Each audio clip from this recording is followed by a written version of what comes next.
Now, if we were to go from Jerusalem down to Qumran on the shore of the Dead Sea, the shore of the Dead Sea being the lowest place on the face of the earth, is a very steep descent there. For every 17 meters you travel, going from west to east, you go down 1 meter. So a very steep descent. So going from the hills of Jerusalem down to the shore of the Dead Sea at Qumran, you're descending quite a great amount, because at the shore of the Dead Sea you're 400 meters below sea level. And so another way to look at it is through this topographical map. If we were to slice Israel at the waist and then kind of peel back the two sections looking from south to north, we'd see the Mediterranean Sea over on the left-hand side at sea level, moving up the hill country to where Jerusalem is, where the elevation kind of peaks out at this point. And then it begins to descend down to the Jordan Valley, approaching the Dead Sea, which is 400 meters below sea level, and then ascends back up the other side of the Jordan Valley to the Transjordan, which is about the same elevation as the hill country where Jerusalem is located. From this slide, we're looking from Jerusalem due east over to the Transjordan. And in between us and the Transjordan is that huge Jordan Valley. And the shore of the Dead Sea is the lowest place on the face of the earth. And when the sea level goes down of the Dead Sea, these salt crystals form naturally. In terms of temperature, Israel has great contrast as well.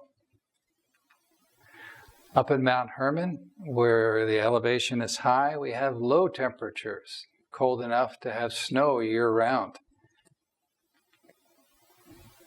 At Jericho, down in the Jordan Valley, it's quite hot, sometimes 50 degrees Celsius. You'll see palm trees.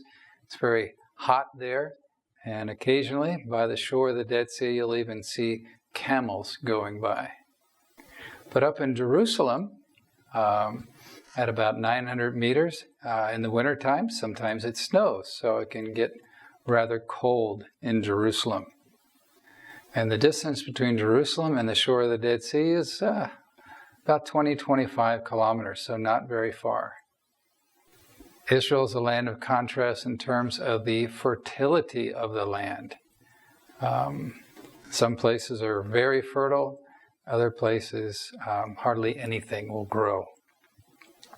Up in Galilee in the north, where there's abundant rainfall or decent rainfall, and where the topsoil has eroded down into the valleys, the area is quite fertile for agriculture. Also in the Hula Valley, which is the extension of the Jordan Valley north of the Sea of Galilee, that area is extremely fertile today. They get many, many harvests a year in the Hula Valley. The Jezreel Valley has been drained today in modern Israel, and that area is quite fertile. Now, if we were to go way down south to the Negev, hardly anything grows there. I'm sitting on the edge of this crater, and you can see, as far as the eye can see, no trees, just a little bit of dry grass here and there. So very infertile, especially in the south. Israel is also a land of contrast in terms of rainfall and water availability. Mount Hermon is the main source of water in Israel. It was in ancient days, it is even to this day.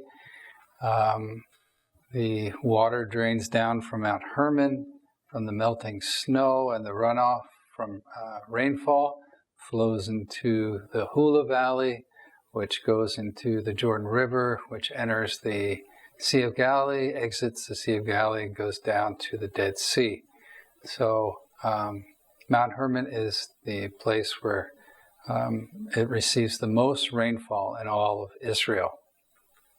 There's also water available in the hills of Samaria, If you have the ability to dig wells down into the limestone where the water gets trapped in the cracks of the limestone, water is available there in the hill country. This is a map of the rainfall in Israel, and you can see where Mount Hermon is located, indicated by the pink color, has the highest area of rainfall, and the entire area of Galilee receives an adequate level of rainfall.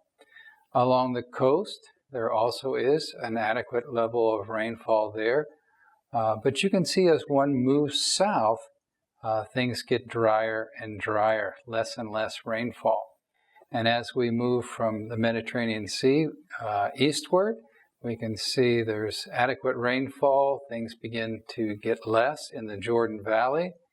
Picks up again as we get up into the hills of the Transjordan, the plateau of the Transjordan. And then as we move eastward to the Syrian desert, it again becomes dry.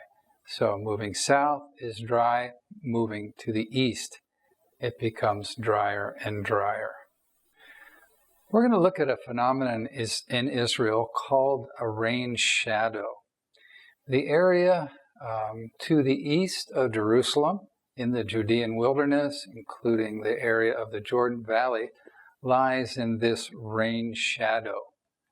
Let me describe it this way.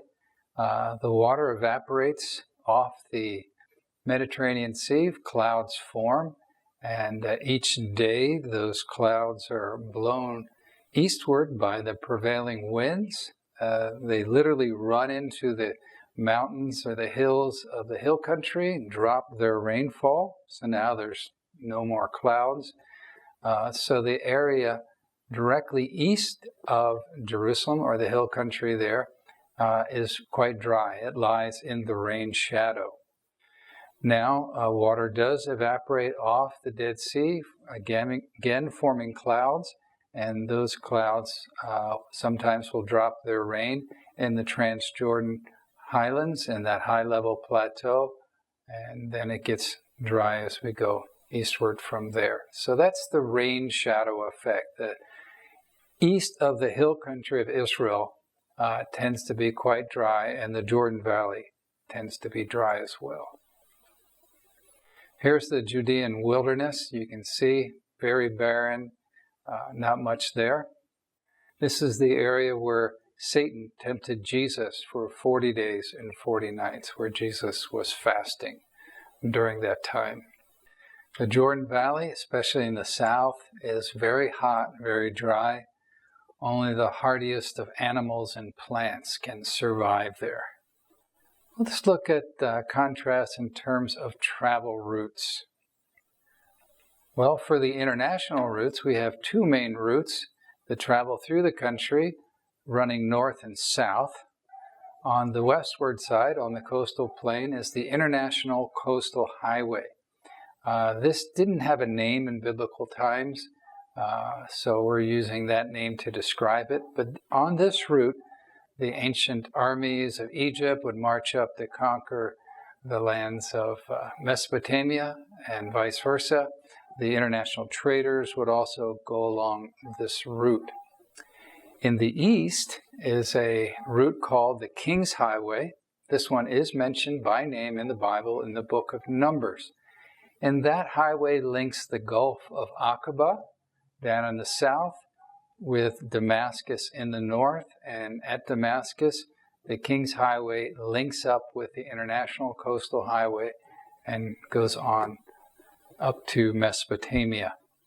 One important geographical feature that you really need to understand about Israel, this affects so much about what happens in the land, is these valleys or ravines caused by erosion, and we call them wadis, or they're called wadis in Arabic. And as it rains in the hill country, remember the mountains run north and south there, and so there's a watershed, and when the water runs off after a rain, it either flows to the west down towards the Mediterranean Sea, or to the east down towards the Jordan Valley. And over the centuries, as the water has eroded the hills of the hill country, these canyons or valleys, small valleys, have formed, and we call them wadis. And so, because the land is just carved up with these wadis, it's very difficult to travel north and south in the hill country, except for the very peak of the mountain, the ridge, and that's where the route goes, avoiding the wadis to either side of the peak of the hill country mountains. This is what a wadi looks like, a canyon, and you really wanted to avoid those when you're traveling, to not have to go up and down all the time. Here's another picture of wadis, erosion, and you can see in the modern highway in the upper third of this picture avoids the wadis. And then just a little bit farther down in the image is a dirt road, and you can see how that also avoids the wadis. So you want to avoid having to go up and down as you travel, so you avoid the wadis. You can see here that the road follows the ridge of the mountains here, the hills. Just stays up at the highest point, so you don't have to go up and down through the wadis. The local traffic, there's the main road going north and south, the ridge road in the hill country, and then there's a whole series of east-west roads. Now, the geography blocks some of these roads in certain places, travel in certain places, so that limits where these roads or routes can be. And so this is mainly just for local travel in the country. International travel either took the International Coastal Highway or the King's Highway. Well, let's review. We talked about Israel as the land between. And it's the land between three continents, Europe, Africa, and Asia. And it's also the land between two great empires of the ancient world. And we've also seen that God was trying to build the faith of his people through putting them in this very special location. One of the ways he was building their faith was by putting them in a position where they had to depend on him for protection from their enemies. When you live on the highway, it's dangerous. You better have some protection. And so when Israel was obedient to the Mosaic covenant, God protected them from their enemies, these armies marching through the country. And when they were disobedient, they got overrun by these armies. The second way God was building faith in his people was through providing their daily bread, through provision. So protection and provision. Egypt and Mesopotamia had the rivers that provided water for drinking, water for their agriculture, but Israel didn't have a river in the center of the country, just the Jordan River way off to the east, way down in the Jordan Valley. So Israel had to depend on the Lord for rainfall to provide their daily bread.